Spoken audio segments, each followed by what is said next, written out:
दोस्तों नमस्कार। रामायण में कई ऐसी बातें हैं जिनके बारे में बहुत कम लोग जानते हैं। जैसे जब रावण माता सीता का अपहरण करके अशोक वाटिका लाया था तो ब्रह्मा जी के कहने पर एक देवता ने उन्हें दिव्य खीर खिलाई थी। आइए जानते हैं रामायण की अनसुनी बातें।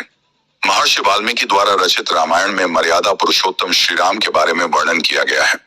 रामायण की मूल कहानी तो ज्यादातर लोग जानते हैं। इस कहानी के अनुसार अयोध्या के राजा दशरथ के पुत्र श्री राम, लक्ष्मण, भरत और शत्रुघ्न थे। श्री राम का विवाह हुआ जिसके बाद उनका राज्य अभिषेक होना था, लेकिन मंथरा ने रानी कैकेयी की मतिहरण करके भरत का राज तिलक कराने के लिए उन्हें उकसाया और दूसरी तरफ श्री राम को वनवास भेजने का सुझाव दिया। राजा दशरथ ने कैकेयी को दिए वचन की वजह से श्री राम को वनवास भेज दिया। श्री राम के साथ माता सीता और लक्ष्मण भी वनवास के चले गए।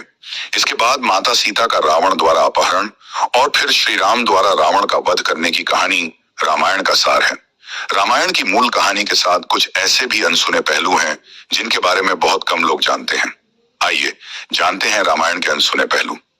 माता सीता को अशोक वाटिका में लाने के बाद ब्रह्मा जी ने भेजी थी दिव्य खीर।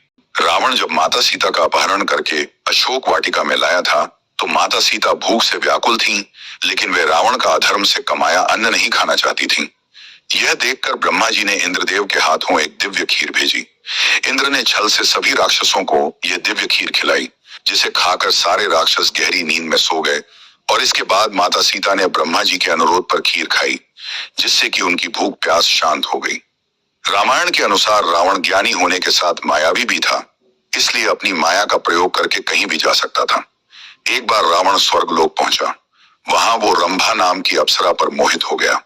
वो रंभा के साथ प्रेम संबंध बनाने की चाह रखने लगा, लेकिन रंभा ने रावण की मंशा को समझकर उससे कहा कि मैं आपके बड़े भाई कुबेर के पुत्र नल कुबेर की प्रेमिका हूँ, इसलिए मैं आपकी पुत्र वधू हुई। लेकिन रावण ने रंभा की एक नहीं सुनी और उसके साथ दुराचार किया। रावण के इस काम से क्रोधित होकर रंभा ने रावण को शाप दिया कि भविष्य में यदि रावण किसी भी स्त्री को उसकी मर्जी के बिना स्पर्श करेगा तो उसके सिर के 100 टुकड़े हो जाएंगे। यही वजह है कि रावण ने माता सीता को कभी स्पर्श नहीं किया। गिद्धराज जटायु के पिता अरुण हैं सूर्यदेव के रथ के सारथी। बहुत कम लोग यह बात जानते हैं कि सीता हरण के समय जिस गिद्धराज जटायु ने माता सीता को बचाने का प्रयास किया था, उनके पिता अरुण हैं। अरुण सूर्यदेव के रथ के सारथी भी हैं। जटायु की मृत्यु के बाद भगवान राम ने जटायु का अंतिम संस्कार गोदावरी नदी के तट पर किया था। छत्तीसगढ़ के दंडकारण्य में गिद्धराज जटायु का प्रसिद्ध मंदिर भी है। 33 करोड़ देवी देवता नहीं, 33 देवी देवता हैं। आपने अक्सर सुना होगा कि लोग कहते हैं हिंदू धर्म में 33 करोड़ देवी देवता हैं, लेकिन रामायण के अरण्यकांड के 14वें सर्ग के 14वें श्लोक में इस बात का उल्लेख किया गया है कि केवल 33 देवी देवता हैं, जिन्हें आमतौर पर 33 कोटि के देवी देवता कहा जाता है।